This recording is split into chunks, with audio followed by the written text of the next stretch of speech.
Today we're going to go about creating our first job. Now, from your Studio dashboard, go to your Jobs tab, and then go to the Add New button. Here, choose what your job type is going to be. Job types can affect what types of themes and options are available to you later on when you create your job. Right now, I'm going to go ahead and choose Sports. And from here, just go ahead and give your job a name,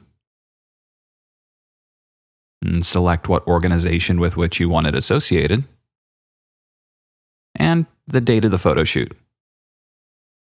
Here's where you can also set an access code. Make it something simple, yet unique. Once that's done, go ahead and click Continue. And here you'll be able to modify your search options. PhotoDay has introduced the ability to limit the way your customers search for their photos.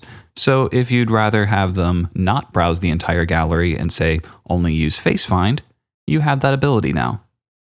Here, I'm just going to deselect the ability for them to browse the entire gallery, just for their convenience.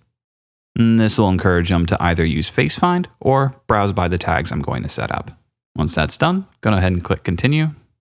Now, I can go ahead and select which price sheet I want associated with this job, and any themes I would like to apply. Now, you have to select a theme before you can publish a job. Themes are connected to background graphics that your customer can apply to customizable products like Memory Mates. Just keep that in mind. Now, I can also associate this job with an offer, as well as any advance pay credit sheets I will have set up in advance, and any advance pay offers. And this switch here requires customers to enter their name when they make advance pay purchases, which makes it an easy reference for you in case you need to look them up later.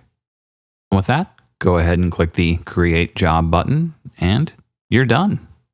Now it's time to upload some photos.